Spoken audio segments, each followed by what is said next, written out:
friendship that'll never ever end.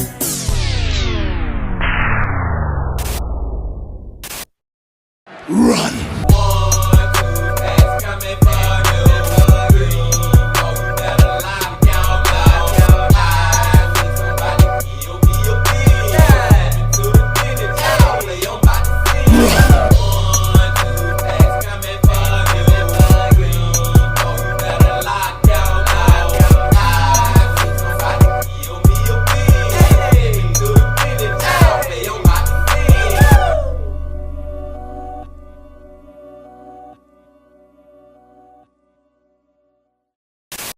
It's a beautiful day in the neighborhood. Reaction Beanie Yo 612. In that neighborhood. My brothers and sisters. Another day, another time to get into one of these true crime, horror, dark, deep, and mysterious, what the is going on type of videos. And today, we are going back to my brother from another mother. And that brother is Jose Ortiz from Evil Intentions. Back to Evil Intentions, y'all. Hope y'all doing excellent out there today. And I'm glad that you came on back to the channel once again to F with the Bean. And the title of the video is Escaped Chaos in North Tower Vanishes After, leading to one mysterious phone call. Yvette Moreno. Now, I know this is a story about a victim of 9/11, but it's a different story than I have ever heard before because this person actually escaped the North Tower. You know what I'm saying? She actually got up out of there, but then she ended up vanishing afterwards. Like how? Why? You know what I'm saying? I got so many freaking questions, man. The only thing I'm hoping, Bean Team, that this is not an unsolved mystery. You know what I'm saying, man? I hope we do find out exactly what happened to Yvette, but I don't know. But we're about to see. But before we see, Bean Team, y'all know what y'all got to do. Get whatever you may need. Get what you need, please. We are back to Jose Ortiz from Evil Intentions. Y'all got what y'all need. Y'all ready to go? Then let's go. September of 2024 marks 23 years since one of the darkest days in our history. Now, last year I brought you guys the story of Edna Cintrone, who you might know as the Waving Woman. Now, when I did that video, a lot of people asked why I was so certain that this was Edna. Now, I know a lot of people choose to believe different things, but for me personally, I choose to believe the medical examiner's office and those who worked really hard on bringing the 9/11 memorial and museum to us. And it was them who confirmed that this was her long ago. And that's something I'll elaborate on just a little bit in today's video. I want to send my heartfelt condolences to all the families who were affected by that tragedy, especially the family of Yvette Moreno, who I'll be covering today. Now, I always handle my stories with the utmost respect, and this story won't be any different. While I'll be covering Yvette Moreno's life and her story, I'll also be covering numerous other stories that day that took place as that morning unraveled. Now, no matter what you might feel about what took place that day, the fact remains that this really happened. That this is something that affected a lot of us in different ways. From the first responders who were there, who were affected long term, to those who lost somebody. It's something to always be respected, and these people are to always be remembered. Because while some people might not grasp the seriousness of what happened, other people think about this every single day. I'm well aware that there are tragedies like this unraveling all over the world, but it doesn't mean that people have to just forget. It's important to always remember and respect what happened. With that being said, I do have to warn that today's video contains details that will be extremely difficult to hear, and I'll be discussing what unfolded that morning with images that are very hard to watch. So if that's too difficult for you to see at the moment, I completely understand, and I'll catch you next time. Rest in peace to all the lives lost, and may we never forget. Viewer discretion is strongly advised. Man, after hearing that, I just feel like I need to just say, rest in peace to all the victims in 9/11, y'all. Like, seriously, man, that 9/11 was just something that a U.S. citizen hope never happens again and didn't expect for it to happen when it happened, man. Jesus, rest in peace to those people. Let's go.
montage, Jose. Real talk. W freaking montage, y'all. Like, you know what I'm saying? It was from different movies and stuff, and every scene had the Twin Towers in the background. And I ain't gonna lie, y'all, I'm already starting to get emotional. We ain't even started the video, man. I'm already starting to get emotional, y'all.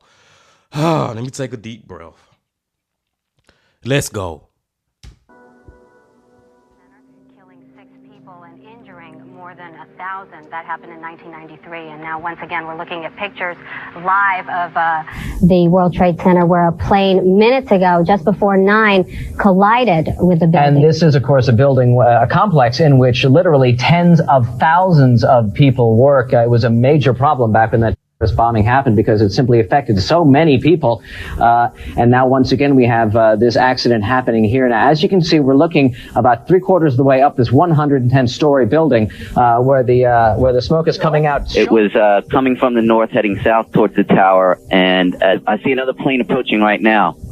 Another plane just crashed in right now. Another plane has crashed into the World Trade Center building. As we are watching the World Trade Center covering the earlier crash, we have seen that another plane just crashed into the World Trade Center building. As we are watching it, this is unbelievable. These 2 planes appear to me now to have done this intentionally.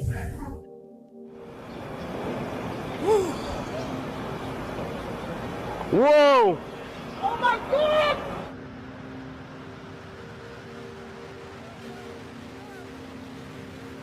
Oh my God! Oh Jesus! Oh my God! Oh! Oh my God! It fell. It just fell. The second building just fell. And it hit everything around it. This is perhaps the most horrific sight anyone could have witnessed in a lifetime. I cannot believe my eyes, and I am still in shock as to what I witnessed just moments ago. Absolute, incomprehensible mayhem. A lot of people were breaking down and crying. The fire continues to burn. I can see the flames through the thick smoke. Now people are gathering in large groups. In fact, in one plane. As I stand on the Hangar Bridge, which is closed, it is open to pedestrian traffic. Some people are working across, but there's just no way for them to. As I look at it, something is. I can't. It looks like that the building is going. Is that the building going down? Is that the second building of the World Trade Center going down? Yes, that is the second tower. Like, it will always feel like that's my first time seeing that footage every time I watch it, y'all. It's like something straight out of a freaking horror movie. And when you realize that it's actually real, that's when it hits you in the feels, man. And it was so much confusion going on at this time, y'all. I'm talking about like how everything just happened in the sequence that has happened. We was just freaking confused because number one, the first thing that we didn't think was gonna happen was the plane, one plane hitting one of the towers. You know what I'm saying? Then after that happened, we think, okay, it was an accident, some kind of way. This was an accident. You know what I'm saying? So that's what we thinking. Then after that, another plane hit the other tower. So now we thinking like, oh my God, we under freaking attack, right? But another thing that we was not thinking or expecting is the damn towers to actually freaking collapse. That's when it just blew it out of proportion. It was already out of proportion. But everybody was thinking that all those people that is trapped, just stay safe, man. The firefighters, whoever we gonna come to you. Nobody expected those towers to go down, man. Oh, this is going to be a long one too, Bean Team, because I got a lot to say, man. The video 58 minutes long, so just bear with me, y'all. Just get whatever you may need, kick your feet up, relax, and let's go through this. Let's go. In September of 2001, thousands walked the streets of New York City, ready to start another day and go about their daily routine as normal. There wasn't a cloud in the sky. It was another beautiful morning in the Big Apple. But a little before 9 a.m., the world would watch on as something horrific unfolded, and everything shifted from beautiful to utter devastation. And at the end of it all, Manhattan's financial district would look nothing like it did when the morning started, with the streets left in ruins and nearly 3,000 lives no longer with us. And for one family, the search for their missing loved one who was in the North Tower during all the chaos but able to escape would only lead to more questions when it was learned that her cell phone somehow made it back to the Bronx, but she never did. On today's episode of Evil Intentions, this is Coming Home, the story of Yvette Moreno.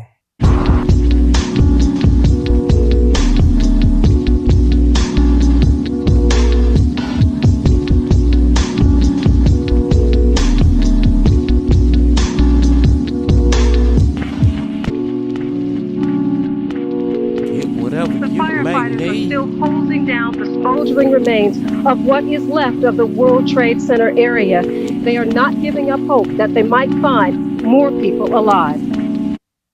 Yvette Nicole Moreno was born on October 4th of 1976 and was raised in the Bronx.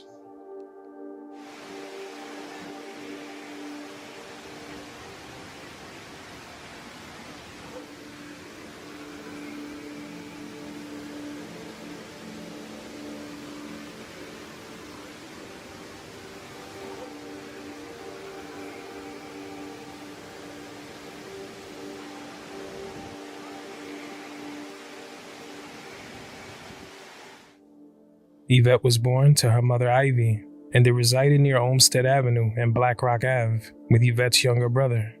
The Puerto Rican family had roots in the Bronx, with Yvette's mother also having been born there.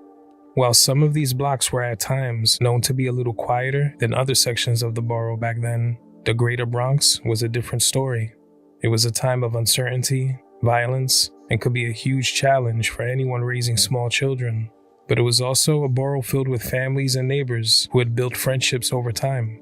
Always a strong sense of community, despite the ups and downs. Yvette's mother worked hard for her children, and she was raising them on her own. She worked at a law firm on Wall Street by the name of Sullivan and Cromwell. By the time Yvette was born, she had been working there for a few years already, and would eventually work her way up to becoming the manager of the law firm. She had devoted much of her time to her career, but also made sure to set a good example for her two kids, remaining a devoted mother above anything. She would often bring the kids by the office while they were very young. The kids would get to know her co-workers, and they became familiar faces. They always came by, and they enjoyed being there. Ever since she was a baby, Yvette was known by her family and loved ones to be a very happy child, always wearing a vibrant smile, what some described as a, quote, Kool-Aid smile. She was always in the best of spirits, always happy and cheerful. She attended Holy Family Grammar School, located at Castle Hill Ave and Black Rock Ave, just around a 5-minute walk from the family's home. While here, she made a lot of friends and was well liked. Known for always being bright and motivated, her smile was one that some would call contagious. But it wasn't just that, it was the energy that came with it, always positive. It was a big reason so many found themselves fast friends with her. Everyone genuinely liked being around her. Yvette's kind-hearted nature and personality made it very easy to like her. Even after leaving Holy Family School, she would leave a lasting impression on everybody she had met. After this, she would attend St. Catherine Academy in the Bronx. And here, it was no different. She made plenty of good friends and was always focused, even at her young age. When she was 12 years old, Yvette's mother would put her in a mentoring program called Big Brothers, Big Sisters of America. She was enrolled from 1988 to 1993. The idea of the program was to pair children with someone older than them that they could spend time with, to do activities outdoors, and to confide in, to be a positive influence on the child in the way an older sibling would be. Her mother worked a lot, very long hours each day. So being that she wasn't able to do certain things because of her long hours at work, she thought that the program would be a good idea for her daughter. She felt that Yvette having someone to experience new things with was important. Things like exploring the city and getting to know about the diverse culture all around. Yvette was paired with a woman named Joanne. She, like Yvette, grew up in the Bronx, raised by a single mother, and attended Catholic schools just like she did. She also understood the challenges faced by kids who grew up in the borough. In a lot of ways, Yvette reminded her of herself. She knew how easy it could be for a kid to be influenced and take the wrong path. She would take her to parks, beaches, the mall, and just around the city, with their bond becoming stronger over time. They became very close, seeing each other every other weekend, and even getting to know each other's family and friends over the years that they had been connected. Yvette loved being a part of the program, even working there part-time as a receptionist while in high school and during some summers. She stood at St. Catherine Academy and completed the 11th grade, but for her senior year, she would transfer to Stevenson High School in the Soundview section of the Bronx. The public school was a lot different from St. Catherine Academy, but it didn't slow her down. She quickly made friends. Some of them she already knew from around the way. Still as focused as ever, she would end up graduating from Stevenson as a top student. Throughout the years, from when she was young, all through high school, Yvette's bond with her brother and her mom would become stronger and stronger. She was extremely close to her brother, and when it came to her mom, they were starting to become best friends, always talking, going out together, visiting nice restaurants, and catching shows on Broadway. Yvette's mom wanted her daughter to always know that this big city had a lot to love. So many different people, languages, cultures, and personalities. If they had a chance to experience some of that together, they were always up for it. She had raised a thoughtful and loving daughter, and she was proud of the person she was becoming. She considered herself blessed to have a daughter like Yvette, someone who confided in her about everything, someone she had such a tight bond with, her daughter and friend who was coming into her own. Yvette, man, had such a great upbringing, y'all. Like, seriously, man, she had a great group of people around her, family and friends, man, growing up. Like, she grew up in such a great way. She was such a cute little girl, grew up to be a beautiful young woman. And it's just sad what the freak happened to her at just 24 years old. I think that's what Jose said her age was when this tragedy happened to her. But what I'm really trying to say is, y'all, she was on a trajectory. Imagine if she was still alive right now. Yvette would like really be at the top of something. I don't know what, but she would be doing freaking excellent. I think she'll probably be a millionaire or something. You know what I'm saying? Like, she will be that high status in life and in society, man, just from her upbringing and her brain, her smartness. You know what I'm saying, man? All the tools was there for this lady to have a great life, but it just wasn't meant to be, I guess. Let's go. Was now entering adulthood, continuing to grow as a person. She loved being out and about, sometimes going to clubs in Lower Manhattan to dance with her friends, other times just to take in the city. She was still that vibrant person wearing a big smile with a memorable laugh. She had a very supportive family and a lot of friends who had a great deal of trust in her and cared about her. Everything in her life was going exactly as planned, and it seemed that she was always thinking of her next step, having fun and creating memories with those she loved, but also sticking to her studies, always with her eyes fixated on a book of some sort. She loved to read. It was said that she was known to walk and read at the same time. Not the safest thing, but it was as if she couldn't get enough of whatever she had been absorbing at that moment. She could often be found at the Barnes & Noble that was located in Bay Plaza on Sundays, sitting on the couch and reading for hours on end.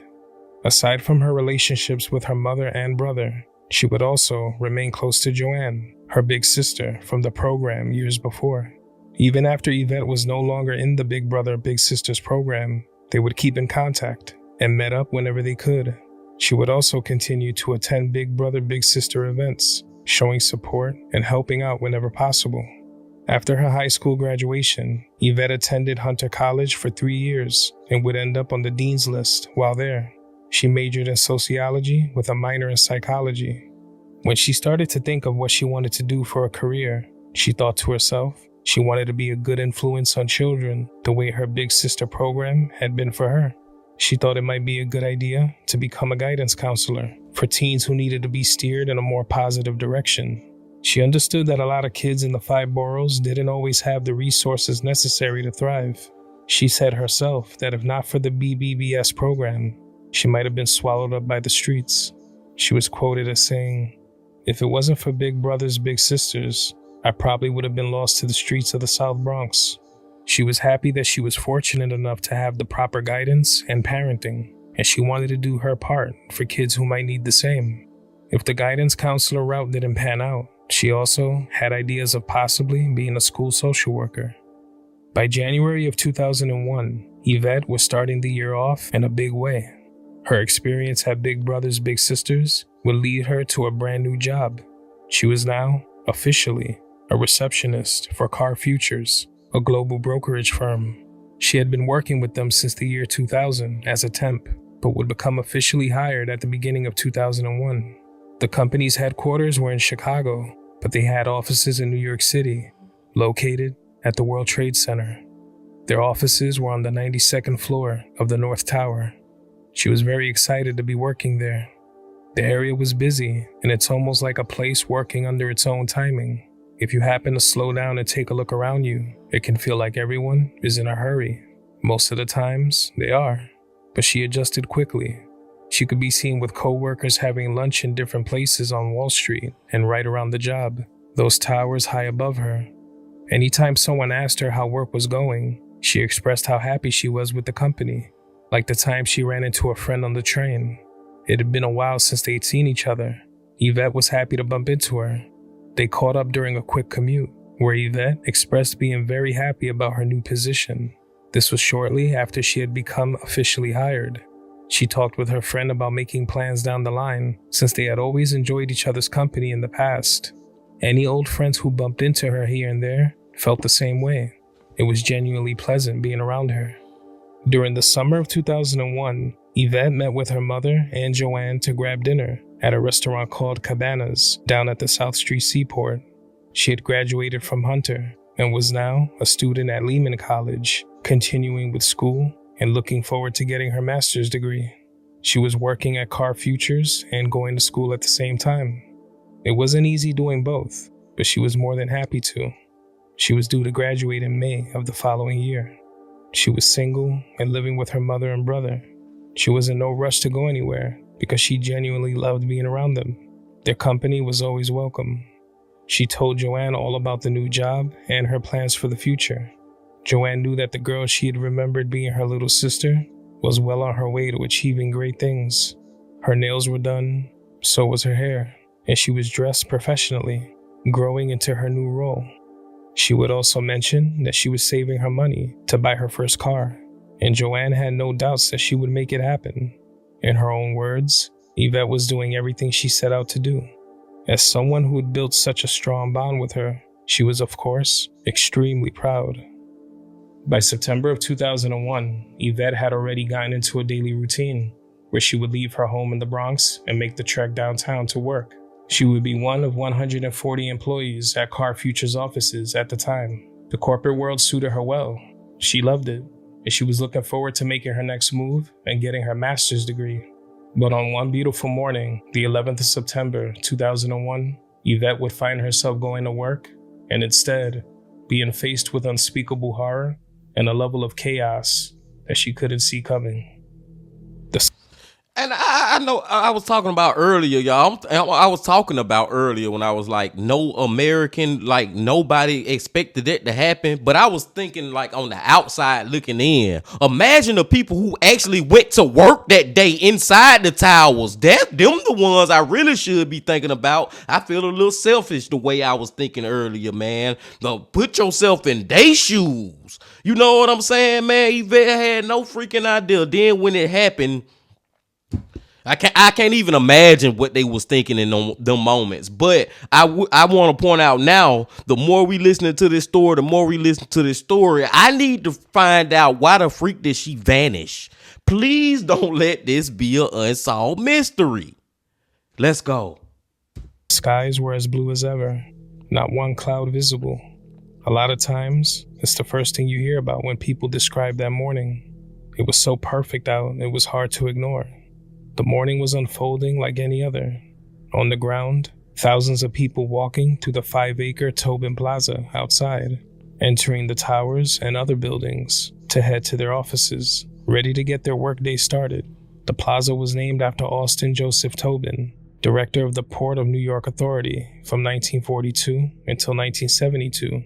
The name was later changed to the Port Authority of New York and New Jersey in order to properly address the fact that they were an agency with footprints and lots of work in both New Jersey and New York City.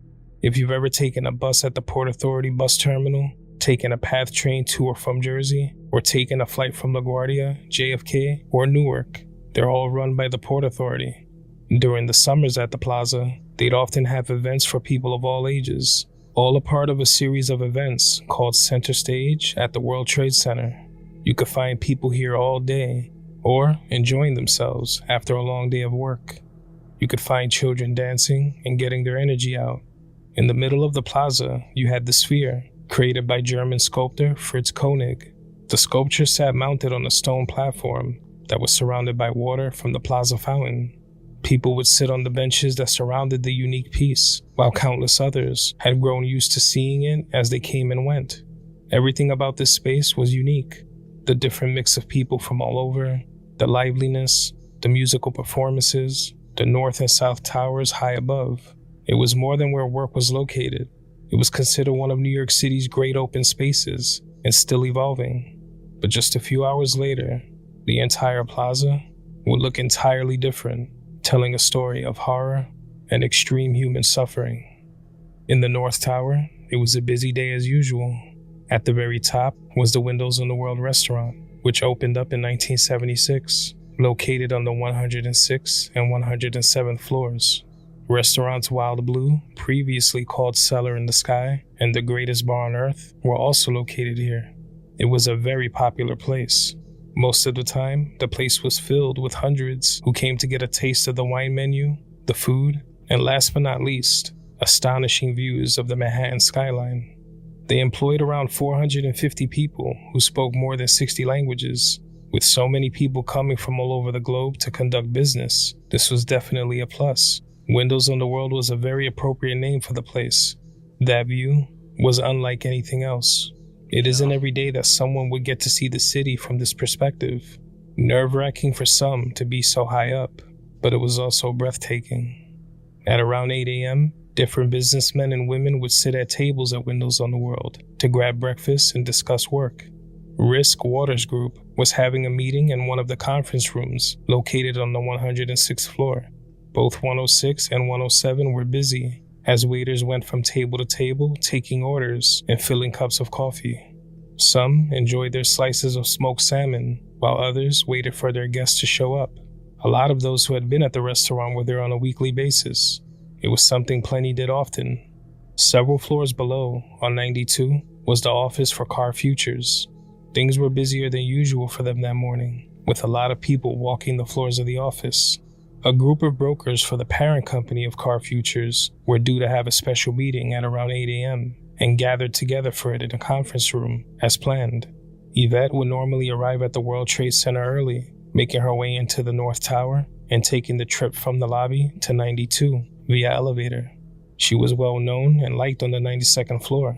She always conducted herself like a professional and had a smile on her face whenever speaking to the many who'd come and go.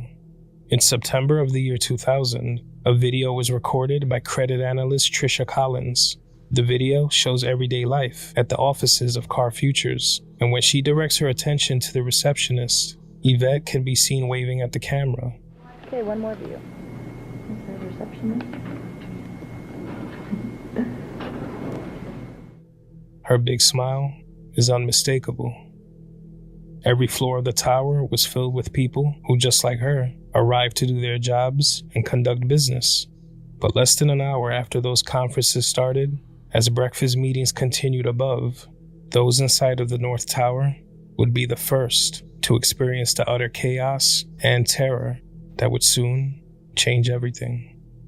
At 8:46 a.m., American Airlines Flight 11 flew over the buildings of Manhattan's financial district, so low that the loud roar of its engines could be heard from blocks away. As pedestrians looked up, they would be shocked to see the huge Boeing 767 aircraft as it crashed right into the North Tower, creating a huge fireball and causing instant devastation. So many lives taken in an instant.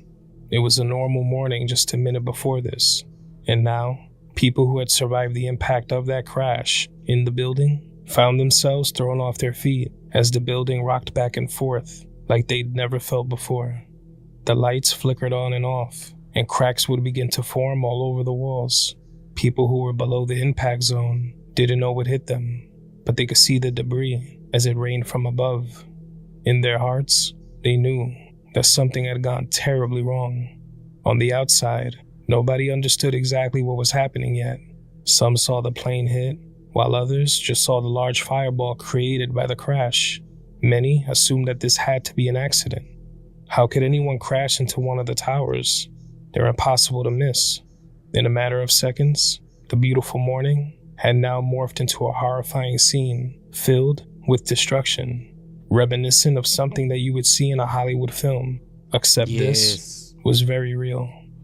Except this was reality. When I saying that earlier, y'all, how this seemed like it's something straight out of a freaking horror film, man. And then you just sit back and just think about the impact of, I'm talking about when the first plane crashed, like and the second plane when it crashed into the South Tower, the other one. I don't know which one happened first. But when the plane crashed, a lot of people died in that instant. You know what I'm saying, man? That was already terrible enough. This is tough, y'all. Let's go. Flight 11 would carry passengers and crew members who would all perish instantly. The aircraft also carried about 10,000 gallons of jet fuel and was flying at around 470 miles an hour, easily piercing the steel and concrete the tower was made of. The hole in the building went from floors 94 to 99 as the plane hit at an angle. Smoke billowed out of the huge hole as fires raged on and quickly spread across the floors, largely thanks to the jet fuel the aircraft let loose after the impact. The massive blast would send office supplies, plane parts, computers, and furniture out of the hole and from the windows. At first, it was hard to understand exactly how bad it was. Thousands ran for their lives below, trying their best to make it out of harm's way, dodging the concrete and glass that rained down. Papers that were blasted out of the offices fell to the pavement. A lot of people who hadn't seen the destruction unfold thought that there was some sort of ticker tape parade going on nearby, something you would see when the Yankees win a World Series. But it would all become clear as time went on. Those who had been eating and working at Windows on the World before this would find themselves more than 100 stories up, trapped above the impact zone, with absolutely no way to escape. On the 92nd floor, those who had been in the conference room from Car Futures were in the middle of their meeting when the plane came crashing directly above them. The entire building swayed back and forth from the force, with walls and ceilings breaking and door frames twisting from their original positions. Now, those inside the conference room couldn't make it out, but they were all alive. About 40 others who were on the floor at Car Futures offices ended up making their way to what was described as an unfinished space in the office.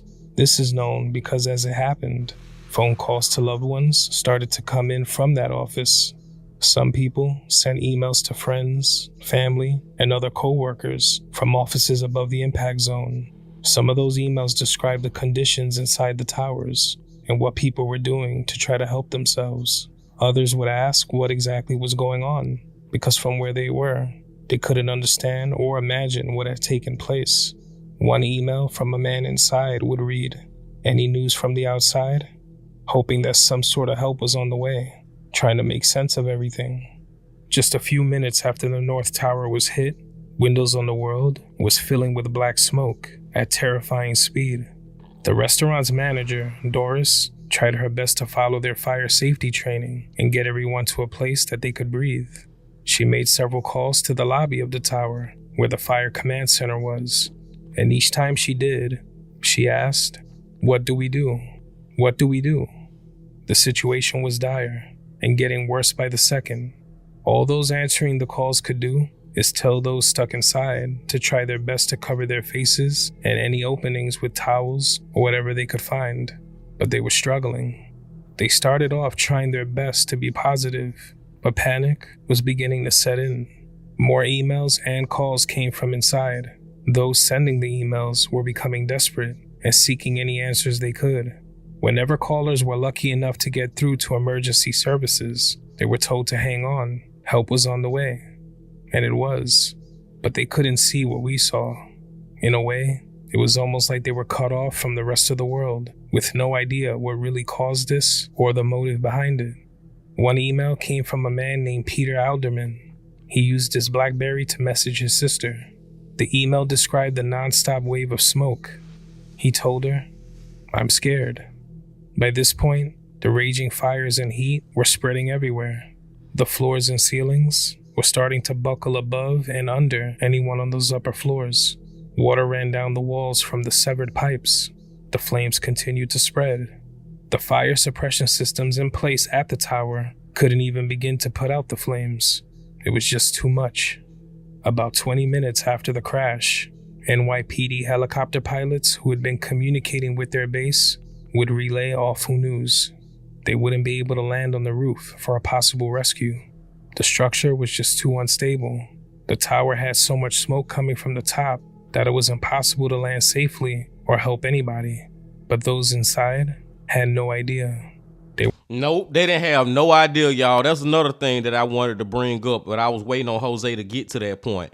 The people above where the actual crash happened, they all, for the most part, they thinking like our help gonna come from up above. I think there's been reports of people actually going up to the freaking rooftop waiting on help, but there's no way you can land a helicopter on top of that freaking building, man. Look at all that smoke, y'all, and imagine yourself being up in that building and think about how dark it is in there. Like, there's no more electricity. It's hot as elf, like from real flames around you. You can't see nothing. You can't breathe. You don't know what man, that is just, like I said earlier, it's hard to even try to really put yourself inside those people's shoes. Rest in peace of them, man. Hey, I gotta say it again. Rest in peace of them, man. They really thought help was on the way. But like Jose said, man, if they saw what we seen looking at them pictures, it was hard to, looking at the video, it was hard to believe that help was gonna get to them. Let's go. They were hopeful that someone would make it to them. One man named Ivan Louis Carpio worked at Windows, and he left a message on his cousin's answering machine as this was all happening. He said the following: "I can't go anywhere because they told us not to move. I have to wait for firefighters." It wasn't that firefighters weren't trying. They were doing everything they could. But a catastrophe of this magnitude, there just weren't many options. From the street, people couldn't help but look on in horror, knowing that there had to be a lot of people in the building, still unable to grasp exactly how bad this situation was. The sidewalks littered with twisted burning metal, glass, work documents that once filled file cabinets and stood on desks inside the offices, and luggage that belonged to those on Flight 11. If you were to just wake up in the middle of all this chaos, it would feel like Earth was facing a cataclysmic event. And for those at Ground Zero, that's exactly what this was. As people looked on, it would take a few minutes to make sense of what they were starting to see. Bodies of those stuck in the towers, falling from the broken windows down to the pavement. Within minutes of the first plane hitting the North Tower, news stations all across the world were broadcasting the devastation as it unfolded. From Manhattan to Brooklyn to the Bronx to the rest of the city, we were all starting to learn more of what was happening. But while the North Tower was already in disarray, with so much confusion and havoc unfolding, the situation would become much worse at 9:03 a.m. when another plane, Flight 175, crashed through the South Tower. The same level of fright, horror, and pandemonium was now being felt in Tower 2. Many assumed they were safe here at first. Many had evacuated the South Tower once the North Tower was hit, while others stood where they were, since they believed this to likely be an isolated incident. Other people returned to their offices in the South Tower after already making their way out, believing it was safe, being assured that they could go back because everything was under control. But with that second plane hitting the South Tower, one thing we were all sure of was that we were under attack. Yep, this when ish got real. Like it been real. It been real. So I don't want to say it like that, but y'all know what I'm saying, man. This when we realized, like Jose just said, we are under attack. This was not an accident at all. You know what I'm saying? And then in hindsight, I can sit right here, being team, and say that if I was in the South Tower and I seen a plane hit the first one, I would have got the F up out of there. But no, I'm not gonna even say that, man, because I don't know what the freak I would have did in that situation, man. Then it's back before cell phones are what they are today. You know what I'm saying? They was out back then, but that was the flip phones. You may have some Blackberries here and there, but the iPhone, Android, smartphone, none of that existed. Communication was a lot harder back then. That's why you see heard Jose talk about how they was emailing people. So it's like they really was trapped inside their own world, so to speak, or they didn't have no communication for real with the outside world to really know what the freak is going on. To further give you an example what I'm saying is, y'all, if that was to happen in 2024, and God, please don't ever let nothing like this ever happen again. But I'm saying, well, if it was to happen today, people inside the tower could pull out their damn phone and go on Twitter, Facebook, YouTube, whatever, and see the broadcast that we seeing, but they couldn't see none of that at that point. This will never, ever, y'all, not be just. I hope that I'm right on this one. This one thing that I hope I'm right on. Like I said, God, please, this will forever be the worst tragedy that happened in U.S. history. And like I said, man, I hope I'm right on that. I hope I'm never proven wrong on that. But till this point in 2024, it is being team. It most definitely is. The level of suffering taking place in those towers was unfathomable. The fear alone would be enough to paralyze someone. Those in the North Tower could hear the moment that another aircraft went through the South. The loud crash and explosion. The horrified screams of onlookers. They couldn't be too sure from inside, but from what they were hearing and feeling, whatever this was, it was horrible. Some who were lucky enough to make it out alive were bleeding profusely with numerous injuries. People stuck inside could be seen desperately piling up into the broken window frames as plumes of toxic smoke rose into the sky, trying as best as they could to get some air and to keep away from the intense flames spreading behind them. There was a time when people looked at the towers from the street in amazement, like when the human fly climbed one of the towers back in the 70s. But today, they looked on with shocked expressions for totally different reasons. Reality would begin to set in for those who'd made it to safety or were watching from home. Many would begin to think about how many people they knew who worked in those towers and how many people might have been in there when this started, trying to grasp just how many lives might have been lost in an instant. But the next thing on the minds of many across the city and the rest of the country was were their loved ones okay? Communications were down for a lot of people, and it seemed as if everything was happening at once. Some phones worked, allowing people to make calls, as mentioned, but for many others, all they got was dead air when trying to call people in the towers. It only led to a crippling fear, and at a time like this, it was hard not to assume the worst, especially when you're watching something so unbelievable happen before your eyes. One of those phone calls that did make it out of Ground Zero came from Yvette. It was stated that about 20 minutes after the first tower was hit, she made a call to her family, letting them know that she was okay. She spoke to her brother, telling him that she made it to safety and was no longer in the North Tower. She said she had made it out and was coming home to the Bronx.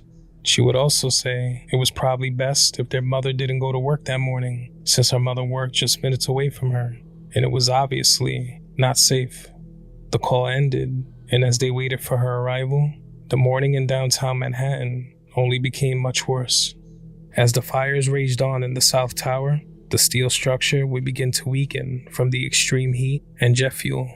With each floor of the towers being about an acre in size, and everyone and everything inside of them, including the steel and concrete that made it all up, the weight was too much. At 9:59 a.m., from the top down, floor after floor would begin to collapse, making it impossible for the tower to stay standing. 110 stories would come crashing down, with many still alive inside, feeling themselves go down with the building. And it all happened in a matter of seconds. The sound of those massive floors collapsing above, mixed with the twisting steel, created a thunderous roar as the pedestrians below ran for their lives. The devastation that was taking place high above the ground was now a major threat to the thousands that lined the sidewalks and streets. Screams for help could be heard as people tried to get away. Many were fleeing the North Tower as the South came down, using every last bit of energy they had to try and get somewhere safe. Every corner they turned, no matter how fast they ran, they were followed by a cloud of thick gray dust, a cloud made up of pulverized steel, broken glass, and everything else that was burning inside. Many would have no choice but to just seek shelter wherever they were, as the view outside changed from bright and beautiful to pitch black, and they had no idea what to do. No clue if help was coming, or if the ground beneath them would crumble next. The uncertainty left many feeling like they would never make it back home to their loved ones. At this point, Those inside of the North Tower could do nothing but hear the rumble and feel everything around them shake as if it were an earthquake. Some thought that it was the North Tower falling as they were inside, unaware that it was actually the South Tower, a building that was no longer standing. Sometime between 10 and 10:25 a.m., several videos show intense fires now beginning to quickly spread across the 92nd floor of Tower 1. And at 10:18 a.m., another phone call would come in from those trapped inside the North Tower conference room of Car Futures. The call was coming from a man named Tom McGinnis, and he was calling his wife, Ileana. Normally, he wouldn't be in the North Tower. He would be at the Mercantile Exchange building, not far. But he was there at 8 a.m. for the special meeting at Car Futures. Damn. This looks really, really bad. This is bad for the country. It looks like World War III, he said to his wife. She had been hoping that his meeting finished up early and that he made it out, but something about the tone in his voice sounded off, like he wasn't sure what was going to happen. His wife replied asking him if he was okay, wanting to know his condition. He would explain to her that he was stuck inside of the conference room with others and they had no way of getting out. The impact right above them caused the walls to crack and the floors above to cave in. She tried her best to keep him calm, told him not to lose his cool, but she was also scared. That's when Tom said, "I love you. Take care of Caitlin." He was referring to their daughter, who had just turned only 4 years old. It was like he knew he wouldn't survive whatever was coming next. She kept trying to reassure her husband that he would be okay. They just had to keep holding on. His response to her was chilling. He said, "You don't understand. There are people from the floors above us." She asked him to stay on the phone. She didn't want him to hang up, but he would tell her that he needed to get on the floor to take cover. He used this opportunity to let his family know that he loved them. A few moments after that, they were disconnected. It's hard to grasp what the people in those offices experienced, trapped with no way out. The sheer panic that has set in, watching as people fell or wondering how bad it had to be above them. But those watching from below had a different view. Some described seeing people falling from the towers at such a close distance that they could see what they were wearing and even remember their faces. They felt helpless as they watched, unable to help or stop it. It was almost like time was moving slow. One user, who simply goes by the name G on YouTube, uploaded a video in September of 2020 where he described seeing many on the towers as his parents listened. The footage taken was less than 2 months after the attack, and it's obviously still the hardest thing to speak about. He stated that he saw what looked like the souls of victims leaving their bodies right before they landed on the ground, almost like some unknown force came at the last second and carried them away before their life ended. He felt that he wanted to share his experience with others who, like him, struggled. Some would witness the harrowing moments through the lens of their cameras, capturing the last moments of many. On the 94th floor, just 2 stories above Tom and the rest in that conference room, was Edna Cintrone, known to many as the Waving Woman, who we've discussed here before. She held on, standing in the center of the huge hole created by Flight 11. Others were spotted around Edna in various photos and videos. This design. I remember this story about Edna, man, and I just want to bring up real quick, y'all. My fault. I turned on the subtitles. My fault. But I remember the story about Edna that we all reacted to from Jose last year. All right, y'all, I'm effing up now. Hold on. Let me get back right. Let the bean get back right. Okay, but I remember from last year, man, that story about Edna. Rest in peace to Edna too. But it's just every time that I personally watch one of these 9/11 stories, man, like I said, it always sounds so brand new to me and still hit me the same. And I'm just sitting back thinking about even the footage, y'all, the footage on the streets when all that dust was coming in, man, that ish looked like it's from the apocalypse, man. Like that looked like it's straight out of a movie. And then also addressing the people who started jumping out of the building, y'all, like literally jumping. Number one, it's so crazy. Back when it happened, they were showing that on CNN. I don't think CNN would show that now, or CNN, any news network. I don't think that will be shown on your regularly scheduled program on cable TV today. I don't think those images or that video would get off. They was literally showing people falling, man. And for me, I was 10 years old when this happened, right? I was 10 years old when this happened, y'all. I was 10 years old in 2001. So before that, a couple of years before that, I guess, I know it was in the late 90s, Titanic had came out.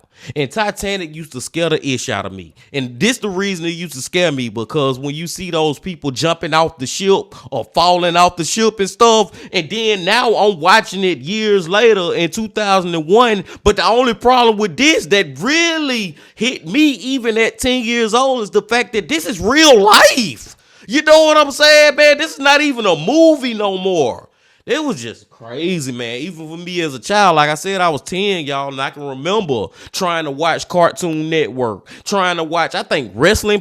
I think this happened on a Monday, because I think I was trying to watch wrestling that night. Any freaking station you went to, long story short, story long, it didn't matter if it was Cartoon Network, Nickelodeon, the USA Network, that WWF came on, any station, they had news on about this issue. And I'm telling y'all, man, for y'all that was back then, who was living back then and remember seeing this stuff, they was actually showing those bodies, them people jumping out the building, man. Real talk. Let's go. I know I just went on a whole little thing, but let's go. Disaster looked entirely different to them. There was truly nowhere to go. All they could do is watch and listen to everything going on around them. Many have questioned how anyone knows this was really Edna. The truth is, it seems that this was always known. A huge canvas of that well-known photo sits in the 9/11 Memorial Museum, taken by fashion photographer Roberto Raben. He was en route to a fashion show, but when the North Tower was hit, he made his way to a vantage point and began taking pictures. Under that canvas at the museum, it makes it clear that the woman wearing a blue blouse and white pants was indeed later identified as Edna Cintrone. Whether it be through videos or photos that were never made public, or through other means of investigation, the Memorial Museum and Medical Examiner's Office confirmed that this was her. That information is still available at the museum today. Many others couldn't be identified. Other videos captured by cameraman Jack Taluccio show the aftermath of the attack, showing the plaza and all of the smoking wreckage that covered the ground, abandoned fruit stands from the nearby farmers market, and first responders entering the towers on their way to rescue anyone they could. In one of his clips, a man can be seen trying to use a jacket or cloth of some type to possibly get into the window next to his, and using it to push away the smoke. A few seconds later, he attempts to lower himself in what might have been an attempt to break the window under him, but he loses his grip, tragically falling off the tower. His footage would also capture the last heroic moments of Denise Conley from Kansas City, known to her family as Niecy. She was a former member of the Coast Guard and working as a security guard in the North Tower. She was already done with her shift at work, but when this happened, she went back to help. The footage captures just 20 seconds as she holds the door open for firefighters as they make their way in. It was the last known footage of her alive. From the moment the first plane hit and throughout the next almost 2 hours, different levels of indescribable terror were being captured, including the grounds of the plaza, covered in human remains. Those who watched it happen left in absolute shock, with fear written all over their faces. The grounds of the World Trade Center were a danger zone, and at 10:28 a.m., the North Tower would also come crashing down to the pavement, with those who were trapped still inside coming down with it. 110 stories, now just a cloud of smoke, tons of steel, concrete, and everything else collapsing into its own footprint. The magnitude of what was happening was surreal. First responders knew that this morning was unlike anything they'd ever seen, but they stood. They tried to keep helping. They thought of all the life that remained in those towers. Some who weren't first responders also tried to help, putting others before themselves. In the distance, the sounds of firefighters' pass devices chirping from underneath the mountains of rubble. These devices are worn by firefighters. That way, if they're ever trapped somewhere or unable to move, the chirping would make it easier to locate them. But on this morning, it was a frightening reminder of just how many of New York's bravest never made it out. At the end of it all, nearly 3,000 lives were taken that morning, with casualties also at the Pentagon and an aircraft crashing in Stony Brook Township in Pennsylvania, leaving countless friends and family members overwhelmed with a level of anguish that would be difficult for a lot of us to truly understand. The towers were gone, and so many innocent lives went with them. As the day went on and all through the night, officers, firefighters, EMS, and other volunteers would begin the almost impossible task of recovering bodies from that rubble. The terror from hours before was over, but this was truly just the beginning. In order to recover victims, people would work together, and everyone involved knew just how much of a daunting task this would be. But they went to work, never thinking twice. With the trains down, thousands walked home after, covered in soot and shattered glass. But they made it home, able to see their loved ones again, thankful to be alive. But Yvette, who called her family early on to let them know that she was coming home, still hadn't arrived. Was she walking? Did she stop somewhere? Did she become hurt after making it out? Was she at the hospital? Was she with someone from work? All questions that we'd all be asking ourselves. They hadn't heard a word from her since that phone call 20 minutes after the first plane hit. Man, I just gotta point out, and I've been thinking this, y'all. I think Yvette maybe went back in that tower, man. Maybe one of her friends she realized went with her or something along those lines, and she decided to try to go back up. Or maybe she was trying to help the firefighters. Like, she had that type of personality, man. She loved people. She loved helping people. So that's just my first guess. I don't know if Hosea about to give us the real answer of what she did, but rest in peace, Yvette, rest in peace. All they could ask themselves was, where did Yvette go? Minutes turned to hours, and hours turned to days. They had no answers. There was no sign of her. They were keeping positive, but they were also becoming more anxious. It was this uncomfortable feeling, an uncertainty they couldn't ignore. All they could do was continue to search for her, hoping that she would turn up somewhere safely. But every day felt longer than the last. Yvette's face was now all over missing persons posters in the Bronx and Manhattan. She was one of the many who were now considered missing. The pictures of the missing were printed in newspapers across the city with the hope that it would help people be found. If you were anywhere near Ground Zero or around the 5 boroughs after this happened, you would often come across walls of faces on the street. Nobody was giving up, even if they feared the worst. But in the coming weeks, down at Pier 94, families were undergoing the heartbreaking process of turning the missing into the legally dead as they applied for death certificates for their loved ones, just about the hardest thing they would ever do. Ground Zero was now an open space with mountains of debris, smoke, flames still burning, and hundreds of men, women, and search canines looking for signs of life.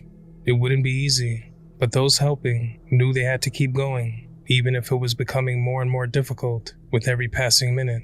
But out of nowhere, on Wednesday, September 19th, just a little over a week after the attacks, Yvette's family would receive a very surprising phone call at their home. A call shrouded in mystery, with information they did not expect. The call was coming from a woman they didn't know. The woman explained that she was calling them because while she was walking on 205th Street in the Bronx, a man approached her, asking her if she wanted to buy a cell phone. The phone seemed to be stolen, but she was still interested, so she went into the phone's contacts and found the number that belonged to the cell phone and dialed it to see if it actually worked. But when she called the number of this phone that had been offered to her, it was the voice recording left on the phone that got her attention. This phone that this random man was selling on the street belonged to Yvette Moreno. On the other end of the line was a recording done by a woman named Andrea, Yvette's good friend. The The recording stated that Yvette was there on the 11th of September when the attacks took place, and she was currently missing, and that anyone with information on Yvette's whereabouts should contact her family. She also left a contact number. The number left in the voice recording was to Yvette's home in the Bronx. The woman called the number right away. When Yvette's mother heard this news, a wave of emotions came over her. It would instantly raise so many questions. If her cell phone was in the Bronx, where was she? How did her phone get into the hands of a random stranger? Surely she made it to the Bronx as well. After all, she said she was on her way to the Bronx when they last heard from her. Maybe she did make it, after all, but there was no way to be sure.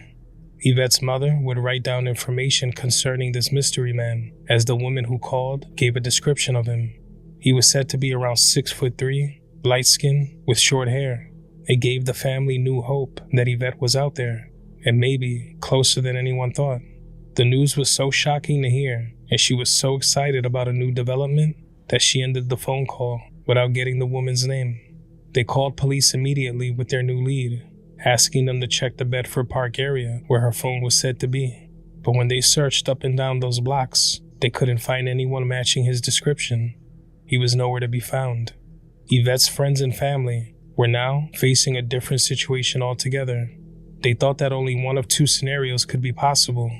Either Yvette made her way to the Bronx after the attack like she said she would, possibly being met with foul play when making it there, or she was hurt after exiting the North Tower after she called her family, and maybe her cell phone was just somewhere lying in the street amongst the debris, leading to someone taking the phone with them when they came across it sometime later. They just truly had no idea what all of this meant. That phone call would give Yvette's family new hope in the search for her. But once again, hope was beginning to fade.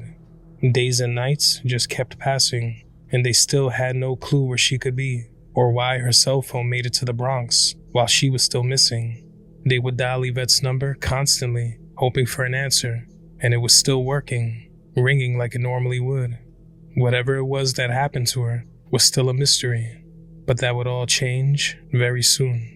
Almost a month after the attacks, about 2 weeks after that mysterious call about her phone somehow making it to the Bronx, Yvette Moreno's body was found not far from the North Tower, where she lost her life after being struck by debris that fell from the South Tower just minutes after Flight 175 came crashing into it.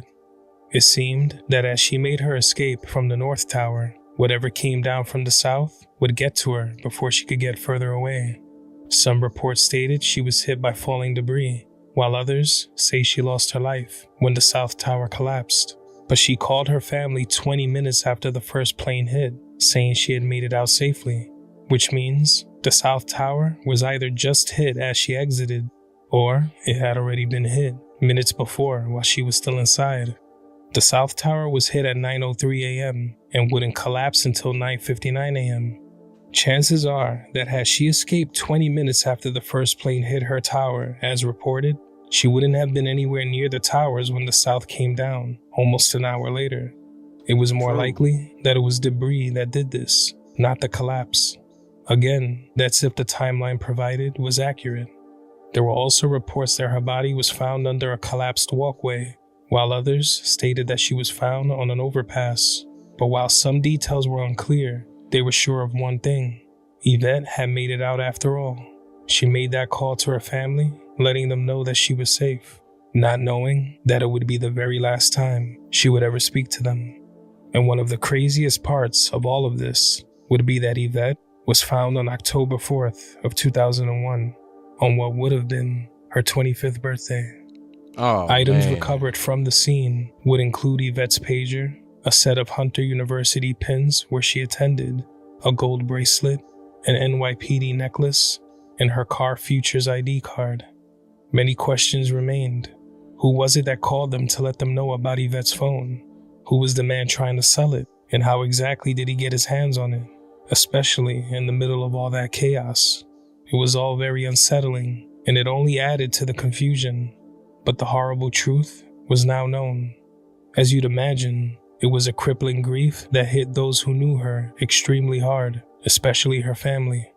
A few days after her body was found, Her mother was quoted as saying, "We never gave up hope, but now we have to accept that my beautiful angel has gone to a different place."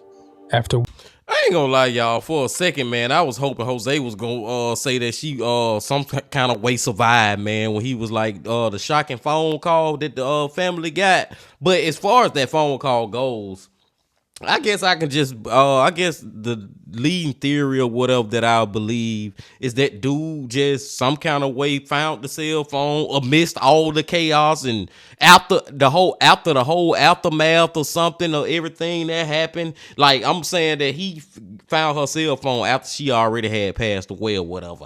I guess, man, some things kind of strange, and the details and the reports that's put out there saying different things. Like, we may not know exactly how she passed away, as far as was it debris, was it after the South Tower collapse, whatever. We may not know the details, but at the end of the day, at least sadly, we got some closure, and her family got to have closure. Like they just said right here, we never gave up hope, but now we have to accept my beautiful angel has gone to a different place. That's her mama. You know what I'm saying? At least her mama get that closure. Ugh. Weeks of searching the streets, checking hospitals, and after hundreds of search and rescue teams from across the country carefully sifted through mountains of debris, Yvette was finally coming home. The items recovered were given to her family and later donated by them to the 9/11 Memorial Museum.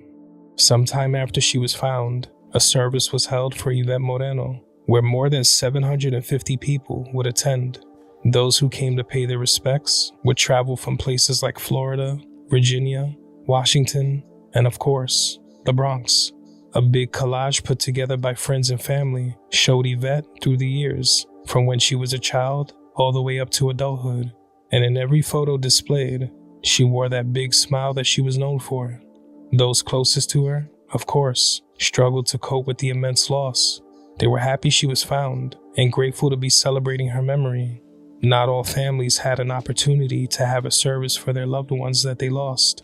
Those who had felt fortunate enough to meet Yvette were happy to have known her, but it was also bittersweet.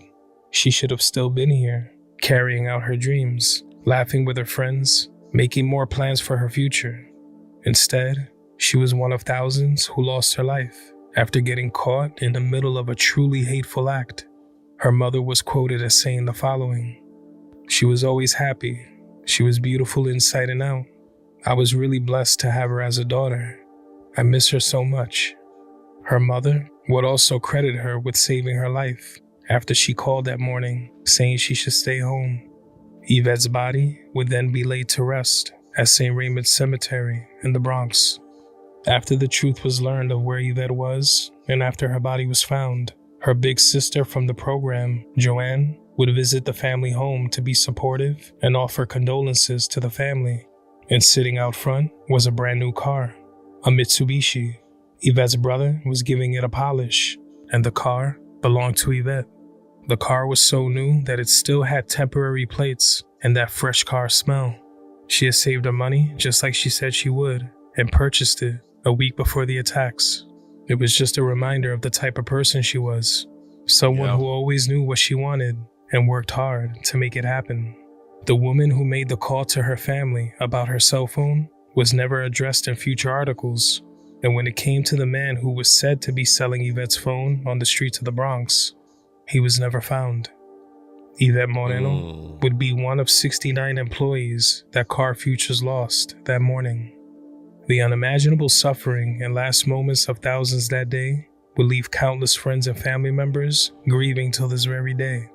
Every time September rolls around, it's a somber reminder of the devastation, the chaos, the trauma, and loss of so many innocent lives that Tuesday morning. Each person going through their own horrific experience, from those inside the elevators to those at windows on the world, to the people trapped inside conference rooms, to the first responders and volunteers who risked everything and never made it back home, to those who thought they'd made it to safety, unaware of the dangers coming from above, to the people who were lucky enough to make it back home but were never able to forget what they saw and heard while there. Every article written, Every heartbreaking voicemail left from those inside the airplanes and inside of the towers. Every phone call made from those who had no escape. The ones who were forced to say one final goodbye when they weren't yet ready to leave this earth. It all paints a picture of what unfolded. These are stories we have to keep telling, names we have to keep saying, faces we have to always remember, and not ever let them become distant memories. They'll forever live on in the hearts of family and friends from all over. There's no doubt about that. But for those unable to grasp the sheer magnitude of this event, it's extremely important that it's always remembered. These innocent people meant much more than that one day. We remember them for the good times, the memories created, the love and light they brought to those around them, those they left behind. They should all still be here today. And they all deserve their stories to be told, to never be forgotten. If alive today, Yvette would be 47 years old and celebrating her 48th birthday next month. Rest in peace to Yvette Nicole Moreno. My deepest condolences go out to her family and loved ones. And rest in peace to all the innocent lives lost in September of 2001. You'll never be forgotten.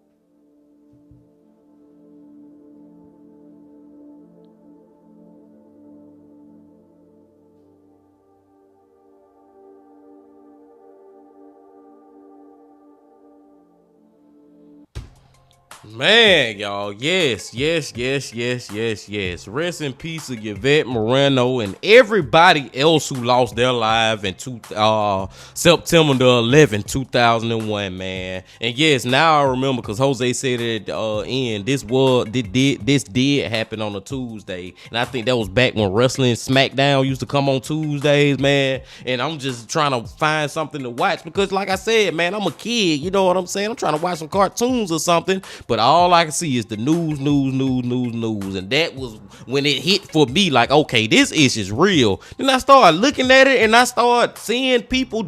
I ain't finna say all that because I don't know how YouTube be, man, but I started seeing people doing some crazy-ish that you'll think that it go back to what I was saying about the Titanic, man, that I had seen in the Titanic. Now I'm seeing it in real life. Man, that was just freaking terrible, man, all the way around. And condolences to all those people, families out there who had to struggle, man, and still struggling to this day with that loss. You know what I'm saying? Every time September 11th come back around, I know it hit them, and I know they think about it regardless pretty much every damn day, even to this point. Also, what that was like 23 years ago now, man. Even to this day, 23 years ago, I'm pretty sure they think about that, man. But also, y'all, just as far as her story go, I am glad we did end up getting it solved. You know what I'm saying? It's not an unsolved mystery where we don't know what happened to her. I hate what happened to her, but at least we got some closure. Her family, most definitely, you know what I'm saying? Most definitely happy that they got some closure, man, because I thought it was going to be an unsolved mystery. And that was going to have me coming up with all type of crazy theories about the cell phone and this and that and that. But I don't even think the cell phone is really a big talking point. It was a big talking point at that time because that gave the family belief that their daughter was, well, her mama and, you know, her brother and sisters and all that belief that she may have still been alive. But that's not a talking point now because we all know that she did die right there within the Twin Tower vicinity on the ground level or whatever. You know what I'm saying? And like I said, even though we really don't know exactly how it happened, but we all know it happened, man. But I digress. I'm gonna go and let y'all go now, man. I'm gonna let y'all go. We have been here long enough, man. Great freaking video from Jose Ortiz from Evil Intentions being team. Another story from 9/11. I've heard some crazy stories from 9/11 and some sad stories and all of the above, and this most definitely fit right up in there with that. And I'll see y'all tomorrow, y'all. Hey, I'm trying to get my thoughts together, man. I will see y'all tomorrow. What is tomorrow? Tomorrow is Friday. So more than likely, we going back to Adrian from Coffee House Crime. And before I see y'all tomorrow, Bean Team, just please hit that like button, comment, subscribe, and do all that if you ain't did that yet. And remember this: love, peace, and happiness. Stay safe. Don't stop. Keep going.